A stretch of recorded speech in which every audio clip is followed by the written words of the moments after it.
short time. Are we ready? Woo! Yeah. So racing straight to 10. Woo! On stage, Ben Marks. Oh, that will be me.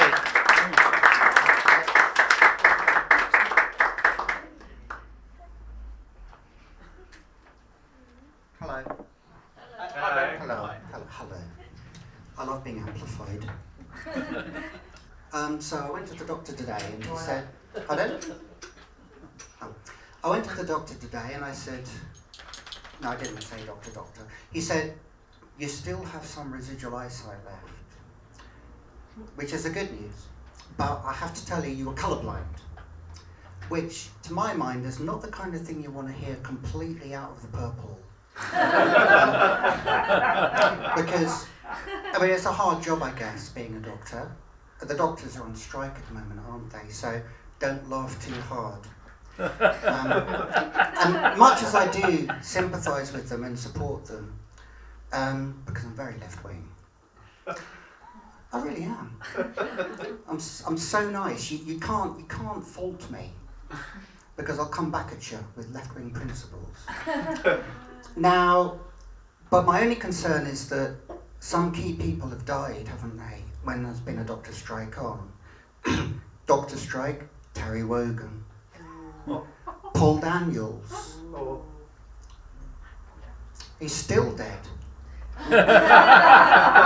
Some magician he's turning out to be. Doctor strike. British Home Stores. Doctor strike. And I think that the current administration are trying to run down, a lot of people say this, they're trying to run down the NHS, aren't they? And I think they're doing that because, this is topical, I think they're doing this because they want to use the derelict BHS shops as a specially Tory branded NHS. For one thing, it'll be cheap because they barely have to change the sign. And BHSs have everything that a Conservative hospital could possibly need. Soft furnishings, a cafe, and tills. We shouldn't take the NHS for granted. Of course we shouldn't. A friend of mine was having a baby last week, and a woman, and she was told there was no one in the hospital who could help her through the birth. Apparently they're having a midwife crisis.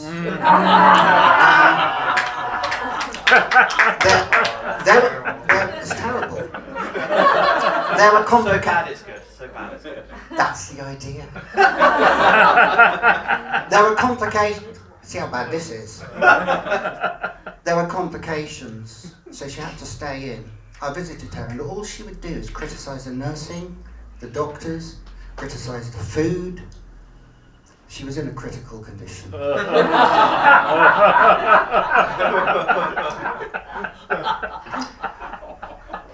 There is more. My first job was not that demanding. I've never been a doctor. Well, I've dabbled, but I got struck off. And my first job was in the garden shed industry, where, I don't mind telling you, I rose quite high in the hierarchy, and I was shed park manager for the Isleworth branch of Sheds R Us. And I'm not boasting, but I don't know, what jobs you all do, but trump that. And but I wanted a new challenge, so I moved on to potting sheds. Now, a potting shed is where you go to get stoned when your parents are in the late 80s in Slough. But I still wanted another challenge. So I went on, and I rose quite high in that industry too. I was the area manager for key postcodes in the Thames Valley. Now, I wanted another challenge, so I went to greenhouses. And I got a couple of promotions, because I started at the bottom. I'm not proud, I started at the bottom. I got a couple of promotions, but the problem with the greenhouse industry is there is a glass ceiling. And, it can be hard prospering in that kind of environment. Now, my neighbour and his wife have split up. They both had very demanding jobs. He has moved out of the family home. Just down the road though, and she's still living in the original home with a kid. And I think it was last week, she got a very large catapult. Medieval times, they call it a trebuchet. And there's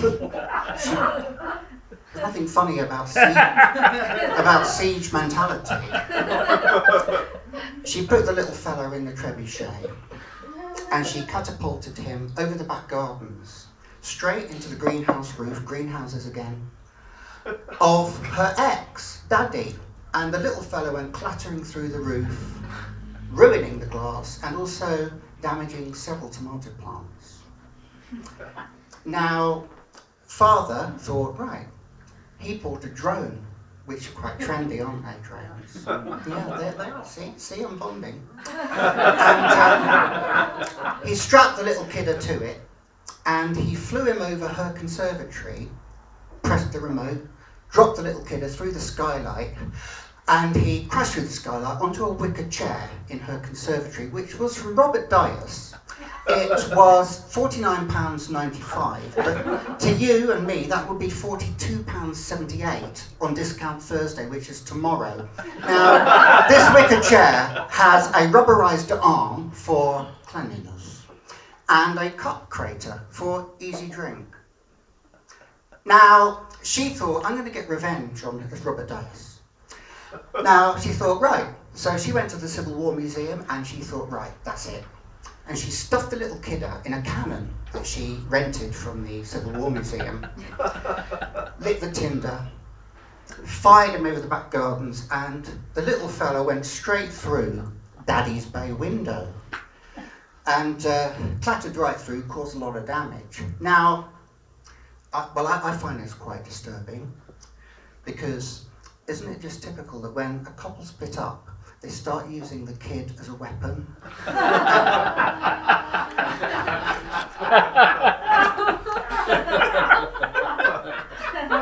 think there's more.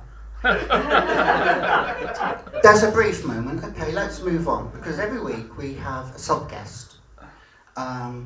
It's, some of you know, some of you will be over familiar with this motif. It's Professor Brian Cox, who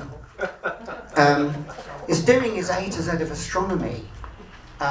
We've done A, B and C. I can recap in private if you want to hear them, anyone. C was comets. Now this is a Robert Duchess carrier bag. Now if you do go into Robert Duchess and you forget what you wanted, conveniently it's got a picture of nearly everything that they sell on it.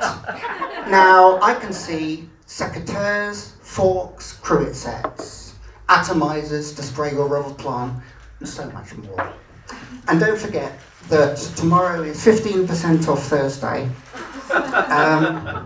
So bear that in mind, will you, while Professor Brian Cox explains everything he knows about the letter D in his A to Z of astronomy.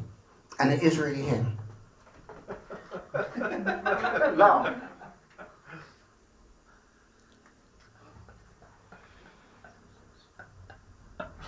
Now, D is an interesting letter, astronomically, if you like.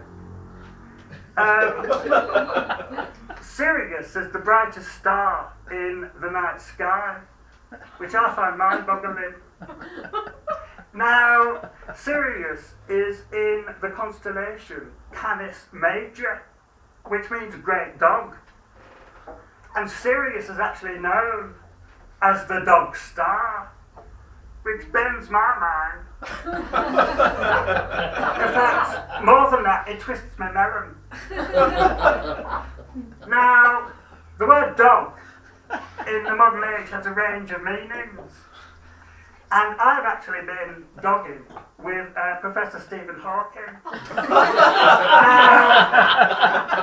I was on the back of his mobility scooter, and we parked up in the Isleworth Happy Eater with our wing mirror turned up to the sky. which means we'd like to meet a couple who are looking for some adult fun, preferably with a background in astronomy. And it wasn't so long before a lady and a gentleman came up to us and said, "What are you looking for?" And Stephen said, although his batteries were quite low, he managed to say adult fun. And but it actually turns out that this lady and this gentleman were actually from inside the Happy Eater. They weren't looking for any fun at all, least of all adult. Nor did they have even a passing interest in astronomy, which also twisted my melon, but in a negative way. So I thought, right, so I jumped on the back of Stephen's scooter. He put his foot down, and we left that car park almost at the speed of light, which was absolutely mind-boggling, I tell you, it really was. So I hope we've all learned something about astronomy this evening. I've actually got to go now because I actually I chafed my rear bush.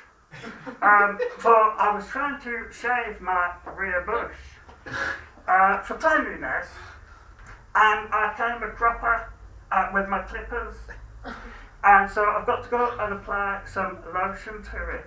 So for now, it's been lovely speaking with you. Now it's over, it's done.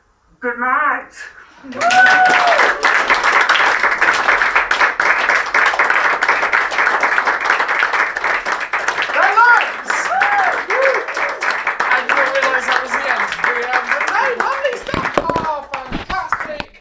Feeling?